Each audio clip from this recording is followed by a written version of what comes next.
Hallelujah, ದೇವರಿಗೆ ಸ್ತೋತ್ರ. ಮತ್ತೊಂದು ಪುನರುತ್ಥಾನದ ದಿನದಲ್ಲಿ ನಮ್ಮ ಕರ್ತನನ್ನು ಆರಾಧಿಸಿಕೊಳ್ಳುವುದಕ್ಕಾಗಿ ಆಲಯಗಳಿಗೆ ಹೋಗೋಣ. ಅನುದಿನದ ಧ್ಯಾನ ನಿಲ್ಲಿಸಲಾರದೆ ಮುಂದುವರಿಸೋಣ ಅಂದುಕೊಂಡು ಭಾನುವಾರವೂ ಕೂಡ ಪ್ರಸಾರ ಮಾಡ್ತಿದ್ದೇವೆ. ಕೆಲವೊಂದು ಸಭೆಗಳು ತಡ ಮಾಡಿ ಪ್ರಾರಂಭವಾಗುವುದರಿಂದ ನೀವು ವಾಕ್ಯ ಕೇಳಿ ಹೋಗುವುದಕ್ಕಾಗಿ, ಇಲ್ಲವೇ ಮುಂಜಾನೆ ಜಾವದಲ್ಲಿ ಆರಾಧನೆ ಇರುವುದಾದರೆ ಆರಾಧನೆಗೆ ಹೋಗಿ ಬಂದ ನಂತರ ಮತ್ತೊಮ್ಮೆ ಈ ಸಂದೇಶ ಕೇಳುವುದಕ್ಕಾಗಿ ಅನುದಿನದ ಧ್ಯಾನ ಮುಂದುವರಿಸುತ್ತಿದ್ದೇವೆ. ಬನ್ನಿ, ಒಂದು ಚಿಕ್ಕ ಪ್ರಾರ್ಥನೆಯೊಂದಿಗೆ ಈ ದಿನದ ವಾಕ್ಯ ಮತ್ತೊಮ್ಮೆ ಧ್ಯಾನಿಸೋಣ. ಪರಿಶುದ್ಧ ದೇವರೇ, ನಿಮಗೆ ವಂದನೆಗಳು. ಭಾನುವಾರದ ವಿಶೇಷತೆಯನ್ನು ನಾವು ಮರೆಯಲಾರದೆ ನಿಮ್ಮನ್ನು ಘನಪಡಿಸುವುದಕ್ಕೂ ನಿಮ್ಮ ಮುಖಾಂತರ ಆಶೀರ್ವದಿಸಲ್ಪಡುವುದಕ್ಕೂ ನಮ್ಮೆಲ್ಲರಿಗೂ ಸಹಾಯ ಮಾಡಿರೆಂದು ಕ್ರಿಸ್ತನ ನಾಮದಲ್ಲಿ ಬೇಡುತ್ತೇನೆ ತಂದೆಯೇ, ಆಮೇನ್. ನಿಜವೇ ಪ್ರಿಯರೇ, ಈ ದಿನ ಸಭೆಗಳಿಗೆ ಹೋಗಬೇಕಾದರೆ ಮನುಷ್ಯರಿಗೆ ಇಂಟ್ರೆಸ್ಟ್ ಇಲ್ಲ. ಯಾಕೆ ಅನ್ನುತ್ತೀರಾ? ಸಭೆಗಳಲ್ಲಿ ಏನಿದೆ ಎಂದು ಕೇಳುವಂಥವರು ಇದ್ದಾರೆ. ಸಭೆಗೆ ಹೋಗುವುದಾದರೆ ಏನ್ ಸಿಗುತ್ತೆ ಎಂದು ಕೇಳುವಂಥವ್ರು ಕೂಡ ಇದ್ದಾರೆ. ಅಯ್ಯೋ, ಏನಿದೆ ರೀ ಚರ್ಚ್ನಲ್ಲಿ, ಬೋರ್ ಆಗತ್ತೆ ಎಂದು ಹೇಳುವಂಥವರು ಇದ್ದಾರೆ. ನಿಜವೇ, ನಮ್ಮ ಸಭೆಗಳಲ್ಲಿ ದೇವರ ಸನ್ನಿಧಿ ಇಲ್ಲದಿರುವುದಾದರೆ ಎಷ್ಟೇ ಹಂಗಾಮಗಳು ಅಲ್ಲಿದ್ರೂ ಕೂಡ, ಎಷ್ಟೇ ದೊಡ್ಡ ಪ್ರಸಂಗಿಕರಿದ್ರು, ಎಷ್ಟೇ ಒಳ್ಳೆ ಒಳ್ಳೆ ವಾದ್ಯಗಳಿದ್ರು, ಎಷ್ಟೇ ಹಾಡುಗಳನ್ನು ಹಾಡಿದ್ರು, ಆ ದೇವರ ತೇಜಸ್ಸು ದೇವರ ಆಲಯದಲ್ಲಿ ಇಲ್ಲದಿದ್ದರೆ ನಮಗೆ ಆಧ್ಯಾತ್ಮಿಕವಾದ ಬಲ ಸಿಗುವುದಿಲ್ಲ.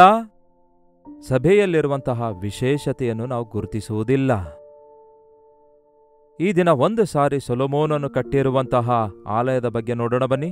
2ನೇ ಪೂರ್ವಕಾಲ ವೃತ್ತಾಂತ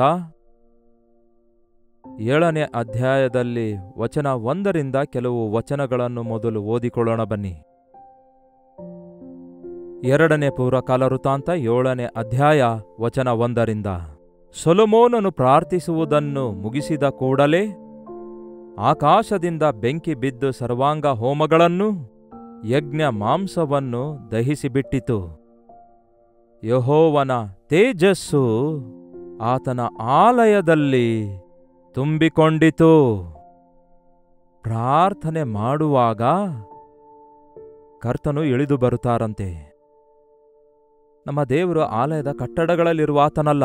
ಆಕಾಶ ನನ್ನ ಸಿಂಹಾಸನ, ಭೂಮಿ ನನ್ನ ಪಾದಪೀಠವಾಗಿದೆ. ನೀವು ನನಗೋಸ್ಕರ ಕಟ್ಟಲು ಉದ್ದೇಶಿಸುವಂತಹ ಆಲಯ ಎಷ್ಟರದು ಎಂದು ಹೇಳಿರುವಂತಹ ಕರ್ತನು ನಮ್ಮ ಕೈಯಿಂದ ಕಟ್ಟಲ್ಪಟ್ಟಿರುವ ಆಲಯದಲ್ಲಿ ಆತನು ಇರುವುದಿಲ್ಲ. ಆದರೆ ನಮಗೋಸ್ಕರ ತನ್ನ ಸನ್ನಿಧಿಯನ್ನು, ಅಂದರೆ ನಾವು ಆತನ ನಾಮದಲ್ಲಿ ಕೂಡಿ ಬರುವಾಗ, ಎಲ್ಲಿ 2-3 ನನ್ನ ನಾಮದಲ್ಲಿ ಕೂಡಿ ಬರುತ್ತಾರೋ ಅವರ ಮಧ್ಯದಲ್ಲಿ ನಾನು ಇರುತ್ತೇನೆ ಅಂದಿದ್ದಾರೆ.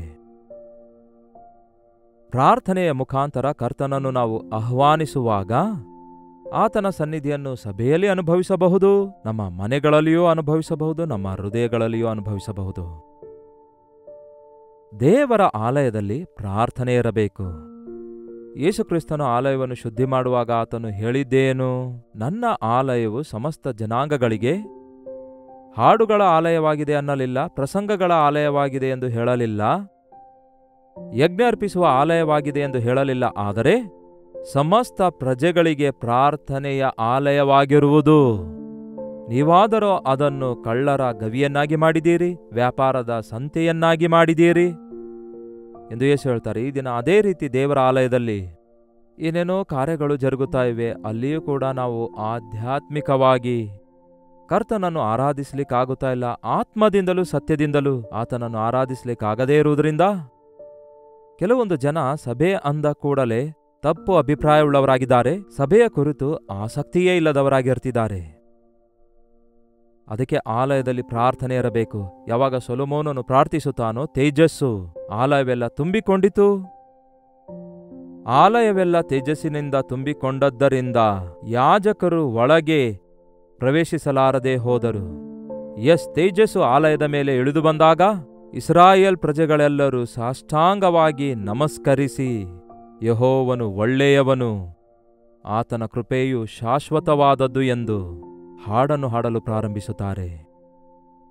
ನಿಜವೇ ಪ್ರಿಯರೇ, ಇತ್ತೀಚೆಗೆ ಕೆಲವೊಂದು ಚರ್ಚಸ್ಗಳಲ್ಲಿ, ಸಾರಿ ಟು ಸೇ, ಈವನ್ ನಮ್ಮ ಚರ್ಚಲ್ಲೂ ಕೂಡ ಪ್ರಾರಂಭ ದಿನಗಳಿಂದ ನಾವು ಕೆಳಗಡೆಯೇ ಕೂತ್ಕೊಳ್ತಿದ್ದೆವು. ದೇವರ ಆಲಯದಲ್ಲಿ ನಮಗೆ ಸಿಂಹಾಸನಗಳು ಯಾಕೆ ಬೇಕು, ಕುರ್ಚಿಗಳು ಯಾಕೆ ಬೇಕು? ಕೆಳಗಡೆಯೇ ಕೂತ್ಕೊಳ್ತಾ ಇದ್ದೇವೆ. ಎಷ್ಟೇ ಉಜ್ಜೀವನ ಕೂಟಗಳು ನಡೆಸಿದ್ರೂ ಕೂಡ ಆ ಒಂದು ದೊಡ್ಡ ದೊಡ್ಡ ಮೀಟಿಂಗ್ಸ್ಗಳಲ್ಲಿ, ಗ್ರೌಂಡ್ಸ್ಗಳಲ್ಲಿ ಎಷ್ಟೋ ಎತ್ತರ ತಗ್ಗುಗಳು ಇದ್ರೂ ಕೂಡ, ಅಲ್ಲೂ ಕಲ್ಲು ಮಣ್ಣು ಧೂಳಿ ಇದ್ರೂ ಕೂಡ ಅದರ ಮೇಲೆ ಚಾಪೆ ಹಾಕಿದ್ರೆ ಆ ಚಾಪೆಗಳ ಮೇಲೆ ಆಸಕ್ತಿಯಿಂದ ಜನರು ಬಂದು ಕೂತ್ಕೊಳ್ತಾ ಇದ್ರು. ಈ ದಿನ ಒಂದು ವೇಳೆ ಗಮನಿಸಿ ನೋಡಿದ್ರೆ, ಮನೆಯಲ್ಲಿ ಒಂದು ಕುರ್ಚಿ ಇಲ್ಲದವನು ಕೂಡ ಚರ್ಚಲ್ಲಿ ಕುರ್ಚಿ ಮೇಲೆ ಕೂತ್ಕೊಳ್ಳಲು ಕೋರ್ಕೊಳ್ತಾನೆ. ಮನೆಯಲ್ಲಿ ಎಸಿ ಇಲ್ಲದಿದ್ದರೂ ಕೂಡ ಎಸಿ ಚರ್ಚ್ಗಳು ಎಲ್ಲಿವೆ ಎಂದು ಹುಡುಕೊಂಡು ಹೋಗುತ್ತಾರೆ. ಹೌದಲ್ಲವೇ? ಮನೆಯಲ್ಲಿ ಯಾರು ನಿಮಗೆ ಲಕ್ಷಿಸದೇ ಇದ್ರೂ ಕೂಡ ಸಭೆಗೆ ಹೋದ ಕೂಡಲೇ ಎಲ್ಲರೂ ಅವರಿಗೆ ನಮಸ್ಕಾರ ಮಾಡಿ ಮರ್ಯಾದೆ ತೋರಿಸಬೇಕೆಂದು ಎಕ್ಸ್ಪೆಕ್ಟ್ ಮಾಡುತ್ತಾರೆ. ಇದು ಸರ್ವಸಾಧಾರಣ ಆಗ್ಬಿಟ್ಟಿದೆ. ಮೀಟಿಂಗ್ಗಳಿಗೆ ಹೋಗಿ ದೇವರ ವಾಕ್ಯ ಕೇಳಿ ನಮ್ಮ ಬಾಧೆಗಳಿಂದ ಬಿಡುಗಡೆ ಹೊಂದಬೇಕು ಎಂದು ಆಶಿಸುವಂತಹ ಜನರು ಒಂದು ಕಾಲದಲ್ಲಿ ಇರ್ತಾ ಇದ್ರು. ಈಗ ಹೇಗಿದೆ ಗೊತ್ತಾ? ಇಲ್ಲಿ ಒಂದು ಮೀಟಿಂಗ್ ನಡೆಯುತ್ತಾ ಇದೆ, ದೇವರ ವಾಕ್ಯದ ಉಜ್ಜೀವನ ಕೂಟ ನಡೆಯುತ್ತಿದೆ, ಉಜ್ಜೀವನ ಕೂಟಗಳನ್ನು ನಡೆಸುತ್ತಿದ್ದೇವೆ, ಬನ್ನಿರಿ ಎಂದು ಆಹ್ವಾನಿಸಿದರೆ ನಮಗೇನು ಕೊಡ್ತೀರಿ ಎಂದು ಕೇಳುವಂಥವರು ಕೆಲವರಿದ್ದಾರೆ, ನಮಗೆ ಎಷ್ಟು ಕೊಡ್ತೀರಿ ಎಂದು ಕೇಳುವಂಥವರು ಕೆಲವರಿದ್ದಾರೆ, ಊಟ ಇದೆಯಾ ಎಂಬುದಾಗಿ ಕೇಳುವಂಥವರು ಕೆಲವರಿದ್ದಾರೆ. ಕುರ್ಚಿಗಳು ಸಾಕಾಗದೇ ಇರುವಾಗ ಕುರ್ಚಿಗಳಿಲ್ಲದಕ್ಕಾಗಿ ಕೆಳಗಡೆ ಕೂತುಕೊಳ್ಳಲು ನಾಚಿಕೊಳ್ಳುವಂಥವರು, ಮೀಟಿಂಗಿನ ಅರ್ಧದಲ್ಲಿಯೇ ಮನೆಗೆ ಹೋಗೋರು ಕೆಲವರಿದ್ದಾರೆ. ಎಷ್ಟು ಭಯಂಕರ ಅಲ್ಲವೋ? ನಿಜವೇ, ದೇವರ ಆತ್ಮ ಆಲಯದಲ್ಲಿರುವಾಗ, ಕೂಟಗಳಲ್ಲಿರುವಾಗ ಮನುಷ್ಯರು ತಾವು ಎಷ್ಟು ಸಾಮಾನ್ಯರಾಗಿದ್ದಾರೆಂದು ತಿಳಿದುಕೊಳ್ತಾರೆ. ದೇವರ ಮುಂದೆ ನಾವು ಝೀರೋ ಎಂಬುದನ್ನು ನಾವು ಗುರುತಿಸ್ತೇವೆ. ಆತನ ತೇಜಸ್ಸಿನೊಳಗೆ ಹೋಗುವಾಗ ನಾವು ಎಷ್ಟು ಸರ್ವಸಾಧಾರಣರಾಗಿದ್ದೇವೆಂದು ಗುರುತಿಸುತ್ತೇವೆ. ದೊಡ್ಡ ಪ್ರವಾದಿಯಾದಂತಹ ಯೆಶಾಯ ಭಕ್ತನು ದೇವರ ಆಲಯದೊಳಕ್ಕೆ ಹೋದಾಗ, ತೇಜಸ್ಸಿನಿಂದ ದೇವರ ಆಲಯವು ತುಂಬಿಕೊಂಡಿರುವಾಗ, ಆ ಸಿಂಹಾಸನ ಆಸೀನರೂಢನಾದ ಕರ್ತನನ್ನು ನೋಡಿದಾಗ ಅಯ್ಯೋ ಅಯ್ಯೋ ಎಂದು ಹೇಳಿ ರೋಧಿಸುತ್ತಾನೆ, ಎದೆ ಬಡಿದುಕೊಳ್ಳುತ್ತಾ ನಾನು ಅಪವಿತ್ರನಾಗಿದ್ದೇನೆ ಎಂದು ತನ್ನ ಬಲಹೀನತೆಯನ್ನು, ಅಪವಿತ್ರತೆಯನ್ನು ಗುರುತಿಸಿಕೊಳ್ಳುತ್ತಾನೆ. ಈ ದಿನ ಆಲಯಕ್ಕೆ ಹೋಗುವಾಗ ನಿಮ್ಮ ಸಂಗತಿ ಏನೆಂದು ಗೊತ್ತಾಗ್ತಿದೆಯಾ? ದೇವರ ಮುಖಕಾಂತಿ ನಿಮ್ಮ ಮೇಲೆ ಪ್ರಕಾಶಿಸುತ್ತಾ ಇದೆಯಾ? ಆಲಯದಲ್ಲಿ ದೇವರ ಸನ್ನಿಧಿ ಇಲ್ಲದಿರುವುದಾದರೆ ಎಷ್ಟು ವಿಷಾದದ ಸಂಗತಿ.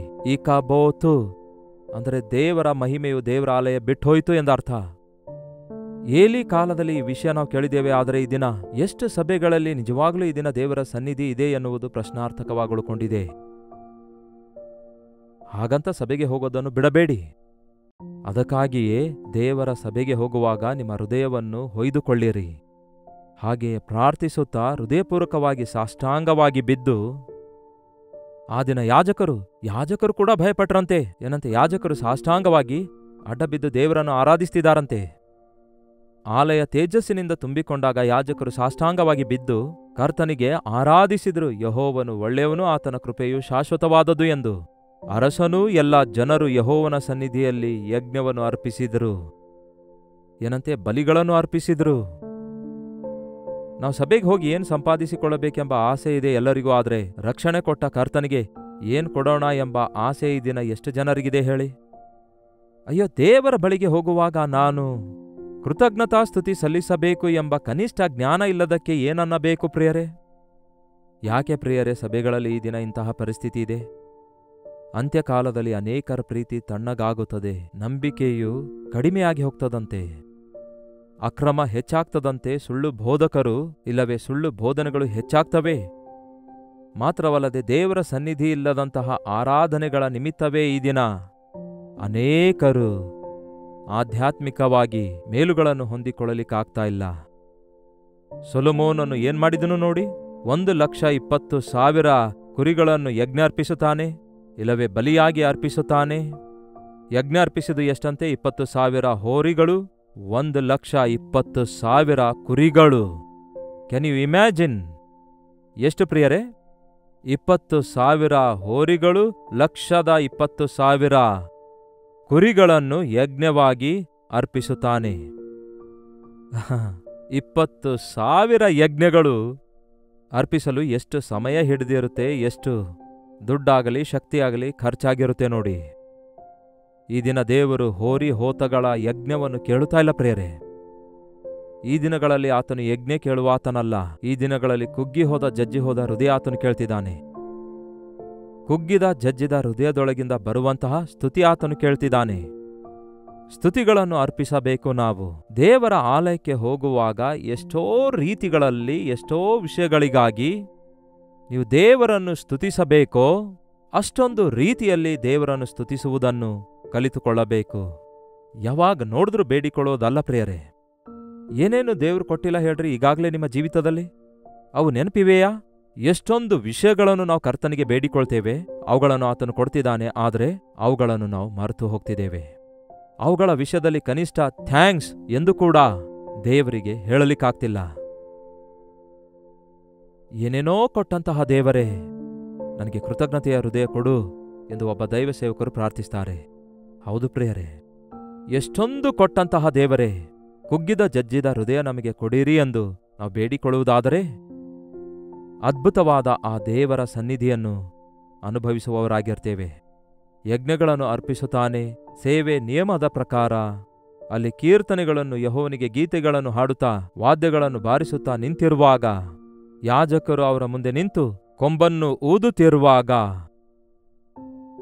ಅರಸನು ಜನರೆಲ್ಲರೂ ದೇವರ ಆಲಯವನ್ನು ಪ್ರತಿಷ್ಠೆಪಡಿಸಿದರು. ಇದು ಪ್ರತಿಷ್ಠಾಪನೆಯ ಆರಾಧನೆಯಾಗಿದೆ. ಪ್ರತಿ ಭಾನುವಾರ ನಮ್ಮ ಸಭೆಗಳಲ್ಲಿ ನಮ್ಮನ್ನು ನಾವು ಪ್ರತಿಷ್ಠಿಸಿಕೊಳ್ಳಬೇಕು, ನಮ್ಮನ್ನು ನಾವು ಸಮರ್ಪಿಸಿಕೊಳ್ಳಬೇಕು. ಪ್ರತಿ ಸಾರಿ ದೇವರ ಆಲಯದೊಳಕ್ಕೆ ಹೋಗುವಾಗ ದೇರ್ ಇಸ್ ಅ ಪ್ರೋಸೆಸ್. ಅಂದರೆ ಹಾಡುಗಳನ್ನು ಹಾಡುವುದು, ಪ್ರಾರ್ಥನೆ ಮಾಡುವುದು, ವಾಕ್ಯ ಕೇಳುವುದು, ಕಾಣಿಕೆಗಳನ್ನು ಸಮರ್ಪಿಸೋದು, ಕರ್ತನ ಮೇಜಿನಲ್ಲಿ ಪಾಲ್ಗೊಳ್ಳುವಂಥದ್ದು, ದೇವರ ಸನ್ನಿಧಿಯಲ್ಲಿ ಪರಿಪೂರ್ಣವಾದ ಸಂತೋಷವನ್ನು, ಪರಿಪೂರ್ಣವಾದ ಬಲ ಹೊಂದಿಕೊಳ್ಳಬೇಕಾಗಿದೆ ಪ್ರಿಯರೇ. ನಮ್ಮ ಸಭೆಯಲ್ಲಾದರೂ 4 ಗಂಟೆಗಳಾದರೂ 5 ಗಂಟೆಗಳಾದರೂ ಕಂಟಿನ್ಯೂಸ್ ಆಗಿ ದೇವರನ್ನು ಆರಾಧಿಸುವಾಗ ತಮ್ಮನ್ನು ತಾವು ಮರೆತೇ ಹೋಗ್ತಾರೆ. ಹಸುವೆಯ ಸಂಗತಿ ಊಟ ಮಾಡಬೇಕೆಂಬ ಸಂಗತಿ ಮರ್ತು ಹೋಗ್ತಾರೆ, ದೂರ ಹೋಗಬೇಕೆಂಬ ಸಂಗತಿ ಮರ್ತು ಹೋಗ್ತಾರೆ. ಹಾಡನ್ನು ಹಾಡುತ್ತಾ, ಕರ್ತನನ್ನು ಸ್ತುತಿಸುತ್ತಾ, ವಾಕ್ಯವನ್ನು ಧ್ಯಾನಿಸುತ್ತಾ, ಆರಾಧಿಸುತ್ತಾ ಆಧ್ಯಾತ್ಮಿಕವಾಗಿ ಬಲಗೊಳ್ಳುತ್ತಾರೆ. ಕಾಣಿಕೆಗಳನ್ನು ಸಮರ್ಪಿಸುವ ವಿಷಯದಲ್ಲಿ ಹೇಳಬೇಕಾದರೆ ವಾಕ್ಯಾನುಸಾರವಾಗಿ ಕಾಣಿಕೆಗಳನ್ನು ಯಜ್ಞವೇದಿಯಲ್ಲಿರುವಂತಹ ಕಾಣಿಕೆಯ ಪೆಟ್ಟಿಗೆಯಲ್ಲಿ ಹಾಕುವಂಥದ್ದು ನಾವು ದೇವರ ವಾಕ್ಯದಲ್ಲಿ ನೋಡುತ್ತಿದ್ದೇವೆ. ಆದರೆ ಈ ದಿನ ಕೆಲವೊಂದು ಸಭೆಗಳಲ್ಲಿ ಹೆಚ್ಚು ಜನ ಇರುವುದರಿಂದ ಕಾಣಿಕೆ ಚೀಲ ಹಿಡ್ಕೊಂಡು ಜನರಿರುವ ಸ್ಥಳಕ್ಕೆ ಚೀಲ ತಕೊಂಡು ಹೋಗಿ ಕಾಣಿಕೆ ಹಾಕಿರಿ ಎಂದು ಕೇಳ್ತಾರೆ. ಜನರ ಮುಖದ ಮುಂದೆ ಕಾಣಿಕೆ ಚೀಲ ಹಿಡಿದಿದ್ದಕ್ಕೆ ತಪ್ಪಿದ್ದಲ್ಲವೆಂದು ಕಾಣಿಕೆ ಹಾಕ್ತಾರೆ, ತಪ್ಪಿದ್ದಲ್ಲ ಎಂದು ಯೋಚಿಸಿ ಕಾಣಿಕೆ ಹಾಕ್ತಾರೆ. ಆದರೆ ನಿಮ್ಮ ಹತ್ರ ಕಾಣಿಕೆ ಹಿಡ್ಕೊಂಡು ಸಾಲಾಗಿ ಬಂದು ಮುಂದೆ ವೇದಿಕೆ ಹತ್ರ ಹಾಕಿ ಹೋಗುವುದಕ್ಕೆ ಬಹಳ ಸಮಯ ಹಿಡಿಯುತ್ತೆ. ನಮ್ಮ ಸಭೆಯಲ್ಲಾದರೂ 2 ಹಾಡುಗಳನ್ನು ನಾವು ಹಾಡುವಾಗ ಪ್ರತಿಯೊಬ್ಬರು ಸಾಲಾಗಿ ಬಂದು ಕಾಣಿಕೆ ಪೆಟ್ಟಿಗೆಯಲ್ಲಿ ಕಾಣಿಕೆ ಹಾಕಿ ಹೋಗ್ತಾರೆ. ಹಾಗೆಯೇ ಕರ್ತನ ಮೇಜಿನ ವಿಷಯದಲ್ಲಿಯೂ ಕೂಡ ಕರ್ತನ ಮೇಜನ್ನು ಎಷ್ಟು ಕ್ವಿಕ್ ಆಗಿ ಮುಗಿಸೋಣ ಎಂಬುದಾಗಿ ಯೋಚಿಸಿ ಈ ದಿನಗಳಲ್ಲಿ ಒಂದು ಚಿಕ್ಕ ದ್ರಾಕ್ಷರಸವನ್ನು, ಒಂದು ಪ್ಯಾಕೆಟ್ಟು, ಅದರ ಮೇಲೆ ಒಂದು ಚಿಕ್ಕ ರೊಟ್ಟಿ, ಬ್ರೆಡ್ ತುಂಡನ್ನು ಇಲ್ಲವೇ ಬ್ರೆಡ್ ಪೀಸನ್ನು ಅದರಲ್ಲಿಟ್ಟು ಎಲ್ಲರಿಗೂ ಹಾಗೆಯೇ ಕೊಡ್ತಾರೆ, ಎಲ್ಲರೂ ಹಾಗೆಯೇ ತೆಗೆದುಕೊಳ್ತಾರೆ. ಕೊನೆಗೆ ಅದನ್ನೆಲ್ಲ ಎಲ್ಲರೂ ಸೇವಿಸುತ್ತಾರೆ. ಶಿಲುಬೆ ಕುರಿತು ವಾಕ್ಯ ಧ್ಯಾನಿಸಲು ಸಮಯ ಎಲ್ಲಿದೆ? ನನ್ನನ್ನು ಜ್ಞಾಪಕ ಮಾಡಿಕೊಳ್ಳುವುದಕ್ಕಾಗಿ ಇದರಲ್ಲಿ ಪಾಲ್ಗೊಳ್ಳಿರಿ ಎಂದು ಯೇಸು ಹೇಳಿದಾರಲ್ಲವೇ? ಎಷ್ಟು ಜನ ಈ ದಿನ ಕರ್ತನ ಮೇಜಿನಲ್ಲಿ ಪಾಲ್ಗೊಳ್ಳುವಾಗ ಕಣ್ಣು ಮುಚ್ಚಿಕೊಂಡು ಯೇಸು ಕ್ರಿಸ್ತನು ನನಗಾಗಿ ಮಾಡಿರುವ ಯಜ್ಞವನ್ನು, ಆತನ ಭಾರವಾದ ಶಿಲುಬೆಯನ್ನು ಕಲ್ವರಿ ಗುಡ್ಡದವರೆಗೂ ಹೊತ್ಕೊಂಡು ಹೋದ ದೃಶ್ಯ, ಆ ಶಿಲುಬೆ ಮೇಲೆ ಆತನು ಪಟ್ಟ ವೇದನೆ, ಆತನು ಮಾಡಿದ ಪ್ರಾರ್ಥನೆ, ಆತನ ಪ್ರೀತಿ, ಆತನ ಸಹನೆ, ಆತನ ತಾಳ್ಮೆ, ಆತನ ತ್ಯಾಗ ಧ್ಯಾನಿಸಿ ನನ್ನ ಯೇಸು ನನಗೆ ಎಷ್ಟು ಪ್ರೀತಿ ಮಾಡಿದ್ದಾರೆ ಎಂದು ಜ್ಞಾಪಕ ಮಾಡಿಕೊಳ್ತಿದ್ದಾರೆ. ಅಷ್ಟೊಂದು ನನ್ನನ್ನು ಪ್ರೀತಿಸಿ ನನ್ನ ಪಾಪಕ್ಕೆ ಪರಿಹಾರ ಕೊಟ್ಟಂತಹ ಕರ್ತನ ಮುಂದೆ ಈ ದಿನ ನಾನು ಹೇಗಿದ್ದೇನೆ? ಮತ್ತೊಂದು ಸಾರಿ ನನ್ನ ಹೃದಯವನ್ನು ಪರಿಶೀಲಿಸಿಕೊಂಡು ಪ್ರತಿಯೊಂದು ದೋಷದಿಂದಲೂ ನನ್ನ ಮನಸ್ಸಾಕ್ಷಿಯನ್ನು ಸರಿಪಡಿಸಿಕೊಂಡು ನನ್ನ ಪಾಪಗಳನ್ನೆಲ್ಲ ತೊಳೆಯಲು ಶಕ್ತಿಯುಳ್ಳಂತಹ ಕ್ರಿಸ್ತನ ರಕ್ತಕ್ಕೆ ಗುರುತಾಗಿರುವ ಈ ದ್ರಾಕ್ಷರಸವನ್ನು ಸೇವಿಸುತ್ತಾ ಇರುವಾಗ, ದೇವರೇ ನನ್ನನ್ನು ಶುದ್ಧೀಕರಿಸು, ನನ್ನನ್ನು ಪವಿತ್ರಗೊಳಿಸು ಎಂಬ ವಿಜ್ಞಾಪನೆಯಿಂದ, ಪ್ರಾರ್ಥನೆಯಿಂದ ಎಷ್ಟು ಜನ ಈ ದಿನ ದ್ರಾಕ್ಷರಸ ಹೀಗೆ ಸೇವಿಸ್ತಿದ್ದಾರೆ? ಬಹಳ ವಿಷಾದಕರವಾದ ವಿಷಯವೇನೆಂದರೆ, ಆಚಾರದಂತೆ ಪ್ರತಿ ಭಾನುವಾರ ನಮ್ಮ ಸಭೆಯಲ್ಲಿ ಕರ್ತನ ಮೇಜು ಕೊಡ್ತಾರೆ. ಪ್ರತಿ ವಾರ ಕರ್ತನ ಮೇಜು ಕೊಡಬೇಕೆಂಬ ವಿಷಯ ಬೈಬಲ್ನಲ್ಲಿ ಎಲ್ಲಿಯೂ ನಾವು ನೋಡುವುದೇ ಇಲ್ಲ. ಆದರೆ ಆಸ್ ಆಫನ್ ಏನಂತಿದೆ? As often as you can, ನಿಮಗೆ ಸಾಧ್ಯವಾಗುವಷ್ಟು ಸಾರಿ ಅರ್ಥಗರ್ಭಿತವಾಗಿ ಕರ್ತನ ಮೇಜಿನಲ್ಲಿ ಪಾಲ್ಗೊಳ್ಳುವಂಥದ್ದು ಅವಶ್ಯಕವಾಗಿದೆ.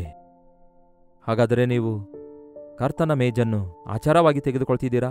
ರಕ್ಷಿಸಲ್ಪಟ್ಟು ದೀಕ್ಷಾಸ್ನಾನ ತೆಗೆದುಕೊಂಡು ಶುದ್ಧ ಮನಸಾಕ್ಷಿಯುಳ್ಳಂಥವರು, ದೇವರು ಸ್ವಂತ ರಕ್ಷಕನು ಎಂಬುದಾಗಿ ಯೇಸುವನ್ನು ಅಂಗೀಕರಿಸಿದವರು ಮಾತ್ರ ಕರ್ತನ ಮೇಜಿನಲ್ಲಿ ಪಾಲ್ಗೊಳ್ಳಬೇಕಿದೇನು ಪ್ರಸಾದ ಅಲ್ವಲ್ಲ? ಚಿಕ್ಕವರಾಗಲಿ ಅನ್ಯರಾಗಲಿ ಕಂಡವರೆಲ್ಲ ತೆಗೆದುಕೊಳ್ಳುವುದರಿಂದ ಪ್ರಯೋಜನವಿಲ್ಲ. ಅಯೋಗ್ಯವಾಗಿ ಯಾವನಾದರೂ ಪಾಲ್ಗೊಂಡರೆ ಅದು ನಿಮಗೇ ಮೇಲಿಗಿಂತಲೂ ಕೇಡನ್ನೇ ಉಂಟು ಮಾಡುತ್ತೆ ಎಂದು ಪೌಲನು ಆ ದಿನ ಎಚ್ಚರಿಸಿದ್ದಾನೆ. ಹಾಗಾದರೆ ಹೇಗಿವೆ ನಮ್ಮ ಸಭೆಗಳಲ್ಲಿನ ಆರಾಧನೆಗಳು? ಯಾಕೆ ಎಲ್ಲ ಜನರು ಬಹಳ ಚಿಕ್ಕ ಆರಾಧನೆ ಎಲ್ಲಿದೆ, ಶಾರ್ಟ್ ಆ್ಯಂಡ್ ಸ್ವೀಟ್ ವರ್ಷಿಪ್ ಬೇಕೆಂದು ಬಯಸುತ್ತಾರೆ? ಅಯ್ಯಯ್ಯಯ್ಯೋ, ನೀವು ಬೇರೆ ಎಲ್ಲಿಗೆ ಹೋದರೂ ಗಂಟೆಗಳವರೆಗೂ ಸಮಯ ಕಳೆಯುತ್ತೀರಲ್ಲವೇ? 6 ದಿವಸ ನೀವು ಕಷ್ಟಪಟ್ಟು ನಿಮ್ಮ ಕೆಲಸ ಮಾಡಿಕೊಳ್ತೀರಲ್ಲವೇ? ನೀವು ಉದ್ಯೋಗ ಮಾಡುವಾಗ ನಿಮ್ಮ ಹೊಟ್ಟೆ ಪಾಡಿಗೋಸ್ಕರ ಸಂಪಾದಿಸಬೇಕೆಂದು ಪ್ರಯಾಸ ಪಡ್ತೀರಿ, ಒಳ್ಳೆಯದೇ.